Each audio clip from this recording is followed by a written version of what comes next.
To give you a little bit of background on this particular text, the Israelites had been in Egypt, of course, slaves, and they were coming out of Egypt. You know, they were wandering in the desert for 40 years, and they're on the way back to entering into the Promised Land. In fact, they're on the east side of the Jordan now. At this point, they had conquered 2 kings and kingdoms, and they had their eyes fixed upon Balak and upon the land of Moab. And that's where they were headed next, and Moses was leading them, and there was this great blessing upon them as they were heading into the Promised Land. And Balak looked at them and was fearful. He saw God coming in opposition against him, and he was afraid of what God was going to do. And so he thought, well, what can I do to stand against God? What can I do to overcome or conquer what is coming my way? So he calls to this guy named Balaam and says, help me out. To give you a little bit further background about Balaam, Balaam was actually seen as, even in ancient rabbinic or Jewish literature, was viewed as one of 7 Gentile prophets.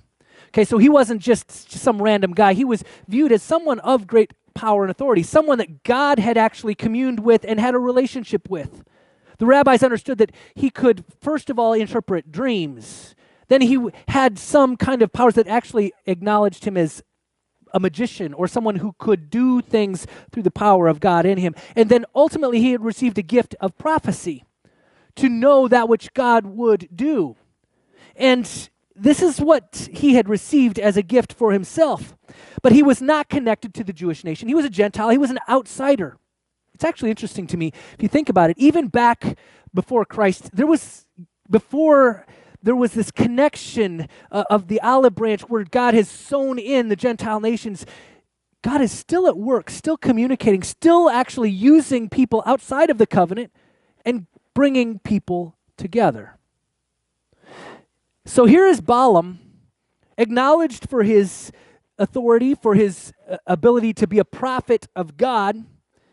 And Balak says, what's giving authority, what's helping the Israelite nation conquer is Moses. Moses, this great prophet who's able to do mighty things and conquer nations. It's Moses' fault. And so I got to even the playing field here. So he reaches out to Balak and says, come on, come and prophesy for me. Put a curse upon this nation so that they won't be able to stand against us. They won't be able to conquer us. He's thinking that his Balaam, his prophet of the Gentiles, would equal out or outweigh the prophet of Israel. The problem is he's got this concept that it's person against person. It's individual against individual, but he's messed something up. He's forgotten something along the way because they're both prophets of one and the same God. And that one and the same God can't be divided, can he? That God actually has prophesied through Moses and actually given authority and dominion and promised land to Israel.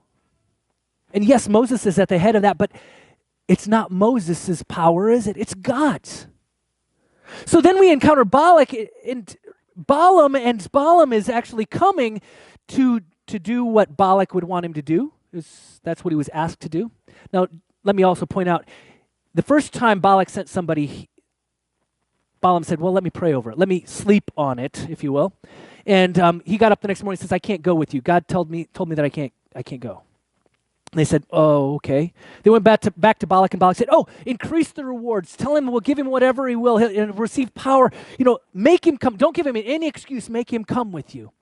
So they went back, and initially he said, let me pray on it again. And he couldn't go. He says, I can't go. But then actually the angel said, you can go, but only say what I tell you to say. And I think we missed something in the middle here, because I think we missed the part of the story that tells us a little bit about Balaam's intent. Because, in fact, if we jump ahead just a little bit, we find out that what Balaam does, he goes faithfully, and he presents himself. I'm skipping over the part of the story where the donkey talks. I'm going to come back to that. He actually gets there, and Balak says, oh, good, we're glad you're here. Let's curse Israel. And they build up this altar, and they worship on top of this mountain. And he says, okay, now that we've worshiped God, now curse Israel. And Balaam says, well, I can't. I can only say what God tells me to say. And so he blesses Israel. By the way, this doesn't make Balak very happy. He's like, no, wait, God, cancel that. We didn't want that one. That didn't count. Let's go over to this mountain, build another altar over here and worship. Okay, let's worship God. No. Okay, Balaam, curse them. He says, I can't. I got to bless them. So he blesses them again. And Balak's like, no, cut, cancel. Let's go over to this other mountain and we'll set up. And now curse them. 3 times Balaam blesses Israel. And you think, I remember reading this. I think, oh, Balaam's a good guy. Balaam's this great dude. You know, he's a Gentile prophet and he's still speaking what God wants him to speak. But we find out something in the background of the story that we didn't know. Because what's happening is, you might have seen this happen, other people or otherwise. He's up here going, okay, we're worshiping God, and God, I'm blessing the Israelite nation. Look at me, I'm doing exactly what you're telling me. God, bless them, bless them. But in the background, he's doing this. Hey, Balak, if you can convince them to sin, if you can do this and this over at Peor, then they'll fall. God won't give them favor anymore if they do this. Oh, God, bless you, and bless the nation of Israel. I'm doing what you told me to do. Hey, if you convince them to do this, and God's favor will be removed. On the outside, he made things look great. We find this text actually in Revelation chapter 2, where this letter to one of the churches, it says this is what Balaam did. He said, Balaam told King Balak how to get the Israelites to commit sin by enticing them with sexual immorality and food sacrifice to altars, to other idols.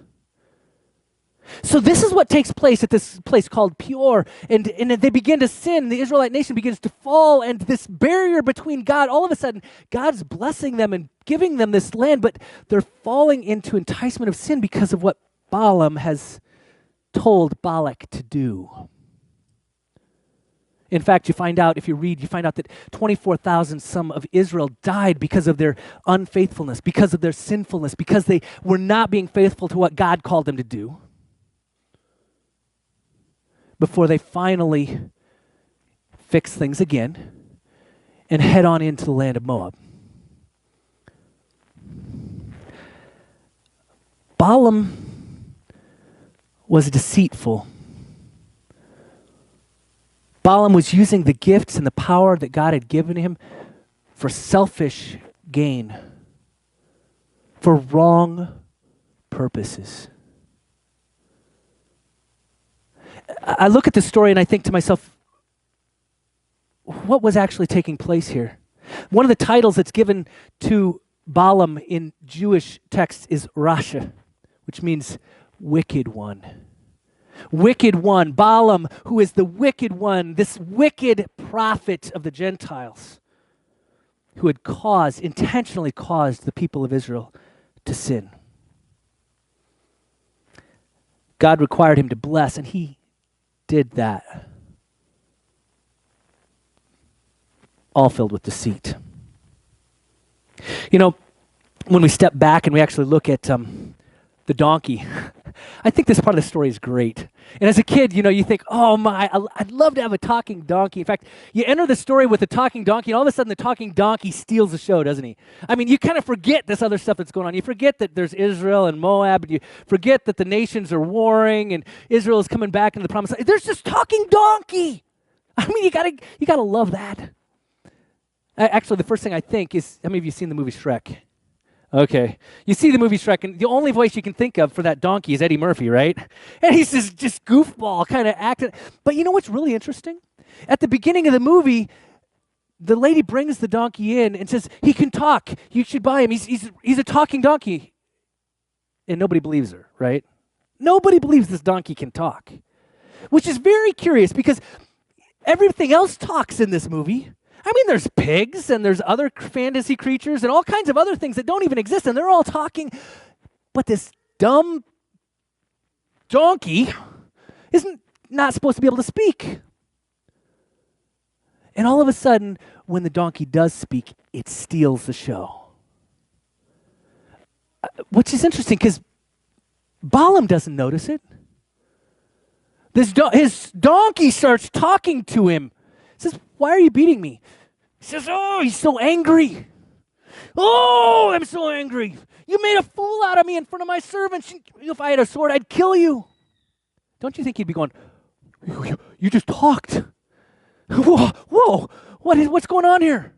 No, he's still so focused on his anger, so focused on his selfishness, so focused on what his goal and end was that he missed this God sighting right in front of him.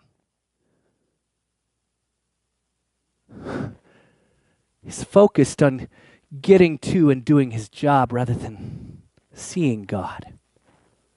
I think that's also why he was blind to the angel in his path. By the way, that angel in his path, let me be clear of the imagery here. The angel wasn't standing there with a sword that was sheathed. There was no protection between Balaam and imminent death.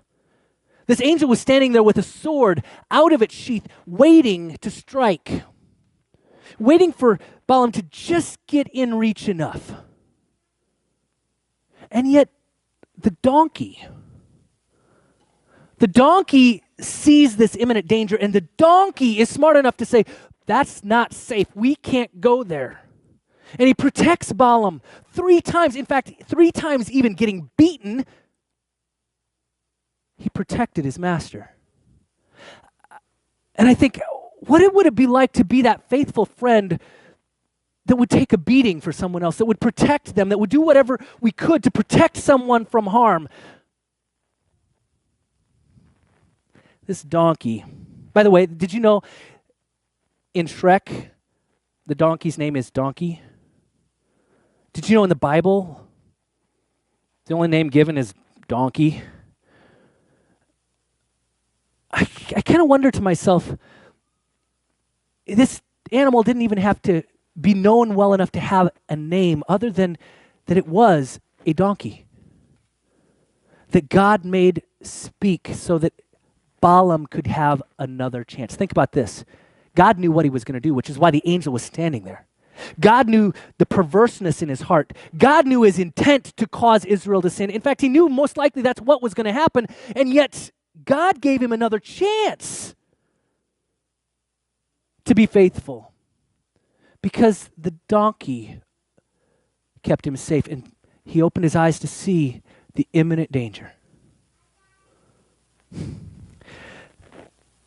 Let me jump ahead just a moment. Give you the postscript. Numbers 31, we find out that both Balaam and Balak died by the sword. Balak died for opposing God. Balaam died for enticing the Israelite people to sin. Even though he was a prophet of God, God's wrath was not held back. Just out of curiosity's sake, for point in fact, the donkey, if you haven't noticed, is still running around at Disney World.